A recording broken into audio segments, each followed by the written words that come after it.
এই কাটিতে বার করেন প্ল্যান এই কাটিতে বার করেন প্ল্যান তুমি আল্লাহ এখানে এই ভিডিও করেন এগুলো দেন যত না হয় না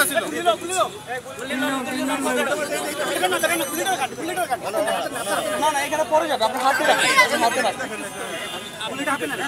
না ইয়ে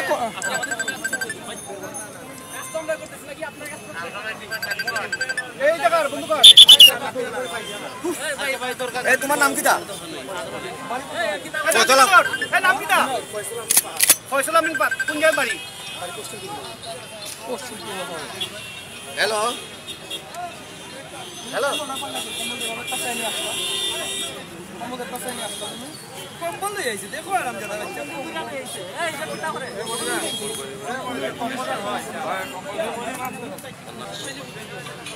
আচ্ছা আমরা দেখতে পাচ্ছি যে এখন একজনকে সিলেটের চুয়াহাট্টায় একজনকে আটক করা হয়েছে যার হাতে একটা বলা যায় শর্টগানের মতো একটি শর্টগান পাওয়া গেছে যেটা একটা কম্বলে মোড়ানো ছিল পুলিশ তাকে আটক করেছে অস্ত্রসহ আটক করেছে হাতে নাতে সে বলছে যে সে এটা পেয়েছে কোথাও সেটা নিয়ে যাচ্ছে তার বক্তব্য এমন আপনারা দেখতে পাচ্ছেন সেই অস্ত্রটি সেটা ৭৪ পয়েন্টে তাকে অস্ত্রসহ আটক করা হয়েছে পুলিশ তাকে আটক করেছে এই যে ভাইজান আপনি ওকে কোথা থেকে ধরছেন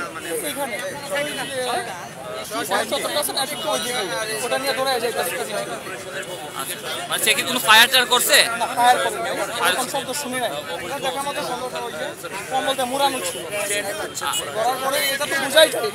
এত বড় একটা ফিগার আপনি হয়তো বা কোনো ওই যে বড় ছুরি টুরি নিয়ে আসতে পারেন পরে দেখা গেল যে এটা নিয়ে আসছে ভাবছিলাম ছুরি বা রামদা বড় কিছু নিয়ে আসতে পারে সেটা দৌড়ায় যাইতেছিল কি কারণে সে আনতে পারে সেটা কি জানেন এখানে সমস্যা হলো এরা অবৈধভাবে কিছু গাড়িগুলো দিয়ে স্ট্যান্ডটা দখল করে রাখছিল আমরা পুলিশকে বারবার উঠেছিলাম সরে যাওয়ার জন্য আমরা যাচ্ছিল না এইগুলো আর কি কথা কাটাকাটি পর্যায়ে দেখা গেল যে ধাওয়া পাল্টা ধাওয়া অনেক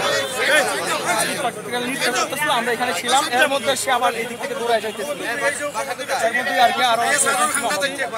আপনার নামটা মোহাম্মদ নাহিদুল কবির আপনারা দেখলেন যে পুলিশ এখানে প্রচুর পুলিশ আছে যে সে এখানে কিছুক্ষণ আগে ধাওয়া পাল্টা দেওয়া হচ্ছিল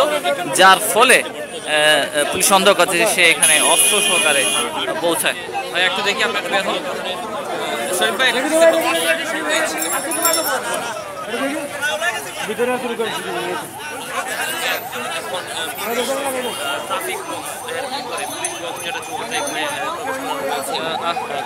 আমরা দেখতে পাচ্ছি যে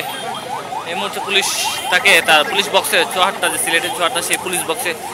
তাকে নিয়ে গেছে পুলিশ হয়তো পরবর্তী কার্যক্রম চালাবে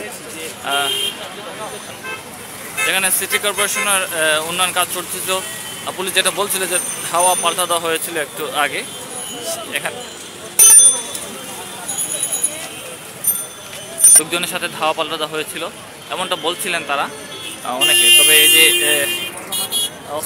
অস্ত্র সহকারে যাকে ধরা হয়েছে তারা পুলিশ বলছে যে সেই ধাওয়া পাল্টা ধাওয়ায় তাকে সন্দেহ করা তার কাছে অস্ত্র আছে তার প্রেক্ষিতেই তাকে তারা আটক করেছেন আমি পুরো জায়গাটা আবার দেখানোর চেষ্টা করছি খুবই ভয়ানক বিষয় আসলে তার কাছে অস্ত্র ছিল অস্ত্র স্বীকার করেছে যে তার কাছে অস্ত্র ছিল সেটা তার বাসা যে সে কোথাও পেয়েছে সেটা